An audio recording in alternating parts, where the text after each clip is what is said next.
1962년 10월 31일 밤, 서울의 한 경찰서 앞에 기자들이 몰려 있었습니다. 간통 혐의로 체포된 두 사람이 끌려 나오고 있었어요. 여배우 김지미, 남배우 최무룡. 한 쇠고랑에 두 사람이 한 손씩 채워지는 순간 카메라 플래시가 터졌습니다. 그런데 이상한 점이 있었어요. 수갑을 찬 두 사람은 울지 않았습니다. 카메라를 향해 웃고 있었어요. 신문은 이 장면을 악마의 미소라고 불렀습니다. 최무룡 씨에게는 아내와 갓 100일이 지난 아들이 있었어요. 김지미 씨에게는 남편과 딸이 있었습니다. 두 사람은 그 모든 것을 알면서도 웃고 있었어요. 김지미 씨는 왜 수갑을 차고도 웃을 수 있었을까요? 4번의 결혼에서 그녀는 무엇을 빼앗았고 무엇을 잃었을까요? 그리고 왜 나보다 잘난 남자는 없었다고 말한 그녀가 마지막에는 최무룡이 가장 좋아했던 남자였다고 말했을까요? 이야기는 1940년 충청남도 대덕군에서 시작됩니다. 충남 대덕군의 한 집에서 미국산 뷰익 자동차가 초등학생 딸을 학교까지 태워다 주고 있었어요. 남산 근처의 일본식 2층 집에는 그랜드 피아노가 놓여 있었고, 아버지 김한경 씨는 교사에서 사업가로 변신하여 서울에서 계림양행이라는 인쇄업체를 운영하고 있었습니다. 김지미 씨의 본명은 김명자, 형제자매가 많은 집안의 딸이었어요. 그 시절 김명자의 꿈은 배우가 아니었습니다. 오빠를 따라 미국으로 유학을 가서 외교관이 되겠다고 생각하고 있었어요. 만약 어느 날 그녀가 명동의 한 카페 문을 열지 않았다면 대한민국 영화 역사는 조금 달라졌을지도 모릅니다. 덕성여고에 다니던 어느 날, 그녀는 사촌 언니의 손에 이끌려 명동의 백조다방에 들어갔어요. 거기 앉아있던 김기영 감독이 고개를 들었습니다. 훗날 김기영 감독은 그 순간을 이렇게 기억했다고 해요. 사람이 어떻게 저렇게 예쁠 수가 있는지 모르겠다고.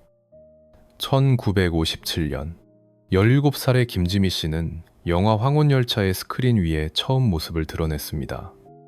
이듬해 영화 초설에서 그녀는 가난한 소녀 역할을 맡았어요. 감독은 걱정하고 있었습니다.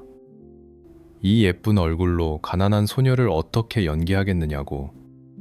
그런데 김지미 씨는 촬영장에 도착하자마자 숟가루를 집어들고 자기 얼굴에 직접 문질렀어요. 감독이 놀랐다고 합니다.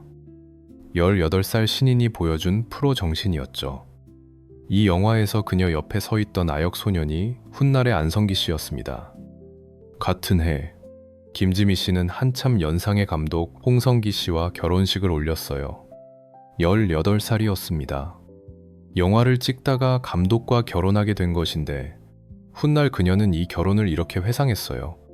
사실 영화를 찍는 건지 사실인지도 모를 정도로 어수선하고 정신없이 몰아치는 와중에 결혼식을 치렀다고.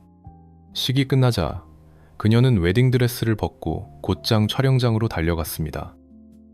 1959년 영화 사랑이 가기 전에를 촬영하던 날, 오토바이 뒷자리에 앉아있던 그녀가 철길에 걸려 넘어졌어요.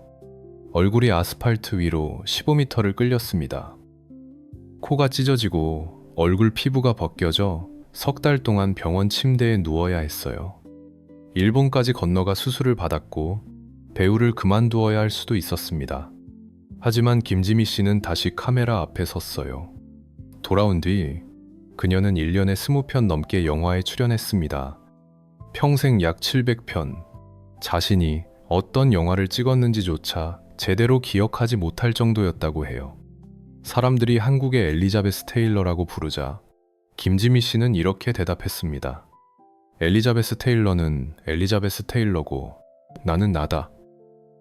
1962년 남편 홍성기 감독의 영화가 연속으로 실패하고 남편의 바람이 드러났어요.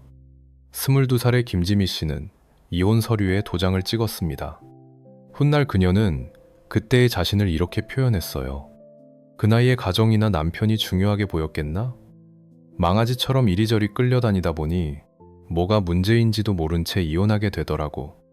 이혼 서류에 잉크가 마르기도 전에 그녀는 홍콩행 비행기에 올랐어요. 김수용 감독의 영화 손오공 촬영이었고 상대 역은 최무룡 씨였습니다. 최무룡 씨는 김지미 씨가 갓 데뷔했을 때부터 그녀를 예뻐했다고 해요. 촬영이 끝나면 다른 장소로 같이 이동하고 거의 온종일 붙어 다니며 카메라 앞에 서는 나날이었죠. 정이 들지 않는 것이 오히려 이상할 정도였다고 합니다. 김지미 씨는 이렇게 회상했습니다. 최무룡은 연기하는 상대를 배려해주고 연기를 끌어내게 하는 촉진제 같은 사람이었다고. 그리고 이렇게도 말했어요. 당시 최무룡 씨와 현장에 앉아 자기 속상한 얘기 같은 거 털어놓게 되지 않나. 그러다 정이 들었는데 이게 빵하고 터져버리더라. 최무룡 씨의 집에는 아내 강효실 씨가 있었고 딸 셋과 갓난아기였을 무렵의 아들 최민수가 있었어요. 강효실 씨의 아버지는 감독 강홍식 씨로 한국 전쟁 때 납북되어 요덕 수용소에서 1971년에 세상을 떠난 인물이었고 어머니는 눈물의 여왕이라 불린 배우 전옥 씨였습니다. 손오공 촬영 당시 강효실 씨는 남편의 영화 제작비를 마련하기 위해 여기저기 돈을 빌려 다니고 있었다고 전해집니다. 채권자들에게 쫓기다 아이들을 친구 집에 맡겨야 할 정도였다고 해요. 그렇게 마련한 돈으로 만든 영화의 촬영장에서 남편은 다른 여자의 손을 잡고 있었습니다. 1962년 5월, 강효실 씨는 김지미 씨를 자기 집으로 불렀어요. 김지미 씨는 그 자리에서 관계를 인정했고 무릎을 꿇고 용서를 빌었습니다. 최무룡 씨 역시 사실을 인정했어요. 5달 뒤인 10월 22일, 강효실 씨는 두 사람을 간통 혐의로 고소했습니다. 그리고 10월 31일 밤, 두 사람은 체포되었어요. 한국 연예계 역사상 배우가 간통으로 체포된 것은 그것이 처음이었습니다. 한 쇠고랑에 두 사람이 한 손씩 채워지는 순간 두려울 것이 없다는 듯 그들은 카메라를 향해 웃고 있었어요. 일주일 동안 구금된 뒤 강효실 씨가 이혼에 동의하고 김지미 씨가 위자료 전액을 치르겠다고 약속하면서 두 사람은 풀려났습니다. 가까이에서 지켜보고 있던 연예계 원로 윤양아 씨는 훗날 이렇게 증언했어요. 두 사람이 홍성기 감독과 강효실 씨에게 죄를 진 게 맞다. 하지만 정말 진실된 사랑을 발견한 눈치였다고. 김지미 씨가 수갑에서 풀려나 카메라 앞으로 돌아간 뒤 강효실 씨는 혼자 남겨졌습니다. 수차례 극단적인 시도를 하는 등 굉장한 마음의 고생을 했다고 전해지고 있어요. 어머니 전옥 씨는 무척 진노했다고 합니다. 강효실 씨는 훗날 자전적 글에서 이렇게 썼어요. 15년 동안 나는 삶보다 죽음의 길을 더 많이 생각했다. 무대에 서 있는 한순간만 빼곤 죽어 있었다는 표현이 오히려 적당할 게다. 강효실 씨는 영화를 떠나 연극 무대로 갔어요. 그리고 거기서 페드라라는 작품을 만났습니다. 계모가 의붓아들을 사랑하게 되는 이야기였어요. 자기 삶을 거울처럼 비추는 그 역할 위에서 강효실 씨는 동아 연극상과 백상 예술대상 여우주연상을 두 차례 안았습니다. 1996년 강효실 씨는 64살의 나이로 세상을 떠났어요. 그 웃음이 사랑이었을까요? 아니면 오만이었을까요? 강효실 씨에게 건네야 할 돈은 400만 원이었어요. 서울에 집 한 채를 살 수 있는 금액이었습니다. 1960년대에 한국에서 위자료란 남성이 부담하는 것이었고 여성 혼자 그만한 돈을 갖기란 거의 불가능한 시대였죠. 김지미 씨는 자신이 살고 있던 그 집을 내놓았어요. 22살 여배우가 집 열쇠를 돌려주고 나와서 그 돈을 남의 아내 앞에 내밀었습니다. 영화인협회는 두 사람에게 1년간 출연 금지 처분을 내렸어요. 하지만 영화 제작자 협회가 반대했고 처분은 사실상 무효가 되었습니다. 1960년대의 간통은 형사범죄였어요. 여성이 그런 혐의로 체포된다는 것은 사회적으로 끝을 의미하는 시대였습니다. 남성의 외도에는 관대했지만 여성에게는 그렇지 않았죠. 누가 봐도 두 번 다시 일어설 수 없는 상황이었어요. 그런데 김지미 씨는 집을 팔아 돈을 건넨 다음 날 다시 촬영장에 나타났습니다. 1963년 김지미 씨와 최무룡 씨는 결혼식을 올렸습니다. 그리고 김지미 씨는 한 아이를 데려왔어요. 최무룡 씨와 강효실 씨 사이에서 태어난 아들 최민수 씨였습니다. 돌도 지나지 않은 아이를 자기 품에 안고 밥을 먹이고 재웠어요. 자신이 엄마를 빼앗은 바로 그 아이를 자기 손으로 키운 것이었습니다. 훗날 이혼 후 최민수 씨는 아버지와 친할머니에게로 돌아갔지만 1년에 한두 번씩 계모가 된 김지미 씨를 찾아갔다고 해요. 400만 원을 내고 남의 남편을 데려온 여자가 그 남편의 아이까지 품에 안았어요. 빼앗은 것은 하나인데 떠안은 것은 둘이었습니다. 결혼식이 끝난 뒤 그 대가가 시작되었어요. 1963년부터 1968년까지 한국 영화는 황금기를 맞이하고 있었습니다. 한 해에 200편이 넘는 영화가 만들어졌고 김지미 씨와 최무룡 씨는 그 한가운데 서 있는 부부였어요. 대한민국 최고의 여배우와 최고의 남배우가 한 지붕 아래에서 아침을 먹고 같은 스크린 위에 서고 있었습니다. 1968년에는 딸 최영숙 씨가 태어났고 그 뒤로 아들도 태어났어요. 아마도 그녀에게는 가장 행복한 시간이었을 것입니다. 아이가 한도를 조금 넘긴 무렵 김지미 씨는 최무룡 씨를 위해 곰탕을 끓여 놓았어요. 뜨겁게 끓인 냄비가 상 위에 놓여 있었고 아이가 베개를 딛고 올라가 그 냄비를 건드렸습니다. 윤양아 씨는 2014년 JTBC에서 이렇게 증언했어요. 최무룡 선생을 위해서 뜨겁게 곰탕을 끓여놨는데 아이가 베개를 딛고 올라가 곰탕을 건드려 불행한 사고가 발생했다고. 아이는 살아나지 못했습니다. 김지미 씨는 바쁜 촬영 일정 때문에 아들의 마지막 모습을 보지 못했다고 전해지고 있어요. 아이의 이름은 전해지지 않고 있습니다. 촬영장에서 그 소식을 들었을 때 그녀는 어떤 표정을 지었을까요? 남편을 위해 끓인 곰탕이 아들의 목숨을 앗아간 뒤에도 김지미 씨는 남편의 곁을 떠나지 않았어요. 최무룡 씨는 배우에서 감독으로 전향을 시도하고 있었지만 1965년부터 1969년까지 만든 15편의 영화가 대부분 실패했습니다. 한국일보에 따르면 15편이나 만들 수 있었던 것은 전적으로 김지미 씨의 도움 덕분이었어요. 아이를 잃은 뒤에도 남편의 영화가 관객 없이 막을 내리는 것을 지켜보면서도 그녀는 자기 돈을 꺼내 남편의 다음 영화를 밀어주고 있었습니다. 수갑을 차면서까지 빼앗아온 남자였어요. 그 남자와의 사이에서 아들을 잃었고 그 남자의 실패에 재산을 쏟아부었습니다. 그래도 김지미 씨는 떠나지 않았어요. 그렇다면 그녀는 왜 떠나지 않았을까요? 그리고 결국 떠나게 된 1969년, 최무룡 씨가 남긴 말은 모두의 예상을 벗어나는 것이었습니다. 1969년, 최무룡 씨가 김지미 씨에게 이혼을 말했어요. 세상에는 경제적인 이유로 알려졌지만 윤양아 씨는 이렇게 증언했습니다. 세상에 알려진 것처럼 경제적인 이유 때문만은 아니다고. 최무룡 씨는 헤어지는 자리에서 한마디를 남겼어요. 사랑하기 때문에 헤어진다고. 그리고 김지미 씨는 다시 위자료 전액을 자기 돈으로 치렀습니다. 1962년 강효실 씨에게 집을 팔아 400만 원을 건넨 것이 첫 번째 위자료였어요. 1969년에 이 돈은 두 번째 위자료였습니다. 처음의 돈은 사랑을 사들이기 위해 냈고 두 번째 돈은 그 사랑에서 빠져나오기 위해 낸 것이었어요. 이혼 뒤에도 두 사람은 같은 화면에 서야 했습니다. 1971년 동창생, 1972년 결혼반지, 1973년 명동을 떠나면서 한때 부부였던 두 사람이 카메라 앞에서는 서로를 바라보며 다시 연인의 대사를 읊고 있었어요. 카메라가 꺼지면 각자의 길로 돌아갔습니다.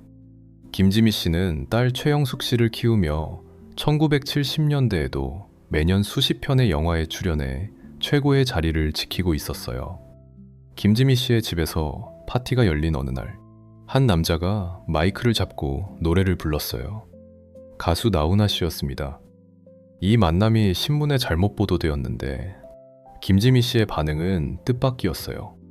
오기가 생겨 정말로 교제하게 되었다고 훗날 밝혔습니다. 1976년 7월 김지미 씨는 서울에 짐을 싸서 고향 신탄진으로 내려갔어요. 거기서 초원이라는 작은 가게를 열고 나훈아 씨와 나란히 앉아 5년을 보냈습니다. 김지미 씨가 붓을 잡고 서예를 가르치면 나훈아 씨는 그 옆에서 따랐었어요. 그렇게 조용히 살던 나훈아 씨는 1981년 대동강 편지로 MBC 10대 가수상을 받으며 다시 무대 위의 사람이 되었습니다. 그런데 나훈아 씨가 무대로 돌아갈수록 두 사람의 거리는 멀어졌어요. 1982년 헤어졌습니다. 나훈아 씨는 떠나면서 자신의 재산을 김지미 씨 앞에 놓았다고 전해집니다. 여자 혼자 살려면 돈이 필요하기 때문이라고 했다고 해요. 훗날 나훈아 씨는 김지미는 나를 남자로 만들어준 사람이라고 했고, 김지미 씨는 진정 남편으로 믿고 의지할 남자였다고 회상했습니다. 하지만 김지미 씨는 한마디를 덧붙였어요. 내가 나훈아를 만난 것은 잘못인 것 같다고. 딸 최영숙 씨가 심리적으로 큰 상처를 받았기 때문이었습니다. 김지미 씨는 이 관계를 정식 결혼에 포함시키지 않았어요. 내가 한 결혼은 3번뿐이다라고 직접 밝힌 적이 있습니다. 두 번째 위자료를 내고 나서 그녀에게 남은 것은 무엇이었을까요? 거의 10년의 시간이 흘렀습니다. 김지미 씨는 더 이상 카메라 앞에만 서 있는 사람이 아니었어요. 1980년대 중반, 지미필름이라는 제작사를 세우고 직접 영화를 만들기 시작했습니다. 임권택 감독에게 길소뜸과 티켓의 제작을 맡았고 1992년에는 이장호 감독의 명작 아끼꽃 소냐에서 마지막으로 주연 자리에 섰어요. 52살이었습니다. 1989년 김지미 씨의 어머니가 편찮으셨어요. 캐나다에서 30년 동안 심장내과 의사로 일해온 이종구 씨가 어머니의 진료를 위해 한국을 찾아왔습니다. 어머니의 치료가 두 사람의 만남이 되었어요. 이종구 씨는 7, 8개월 동안 아침 저녁으로 하루 2통씩 편지를 보내왔다고 합니다. 김지미 씨는 이 결혼에 대해 이렇게 말했어요. 편안한 상대가 옆에 있어야겠다고 생각해서 결혼을 했다고. 가까운 사이였던 배우 신성일 씨는 만류했다고 전해집니다. 형님, 4번째 남편이 자랑스러운 것은 아니지 않습니까? 라고 했다는데 김지미 씨는 아무 대답도 하지 않았어요. 1991년 11월 서울 한강성당에서 4번째 결혼식이 올려졌습니다. 감독, 배우, 가수에 이어 이번에는 의사였어요. 3번의 결혼이 모두 영화계 안의 남자였던 것과 달리 처음으로 바깥 세상의 사람을 택한 것이었습니다. 11년 뒤인 2002년 이혼했어요. 이종구 씨는 이 결혼에 대해 공개적으로 아무런 말도 남기지 않았습니다. 11년의 세월 동안 무슨 일이 있었는지, 왜 끝이 났는지 아무것도 전해지지 않아요. 김지미 씨만이 한마디를 했습니다. 나는 마누라가 필요한 사람이지 남편이 필요한 사람이 아니다. 4번째 이혼 서류에 도장을 찍기 전 김지미 씨는 1995년부터 2000년까지 영화인협회 이사장을 역임했어요. 한때 간통으로 체포되어 출연 금지를 당했던 바로 그 협회의 수장 자리에 앉은 것이었습니다. 한국을 떠나면서 그녀는 이렇게 말했어요. 한평생 떳떳하게 살아왔다. 흠이 있다면 여러 번 결혼한 것뿐이라고. 그리고 이렇게도 덧붙였습니다. 나는 비굴하거나 누구에게도 피해를 주는 인생을 살지 않고 당당하게 살아왔다. 부끄러울 일은 없다고. 그녀는 4명의 남자 모두에게 실망했어요. 그런데 단 한 사람만은 잊지 못했습니다. 김지미 씨가 한국을 떠나기 전 최무룡 씨의 삶은 이렇게 흘러가고 있었어요. 3번째 아내 차금자 씨와 사이에서 아들, 딸을 1명씩 더 두었고 1988년에는 국회의원에 당선되어 정치에 뛰어들었습니다. 그런데 1994년 토지 사기 혐의로 체포되었어요. 1962년 간통으로 수갑을 찬 지 32년 만에 다시 수갑을 차게 된 것이었습니다.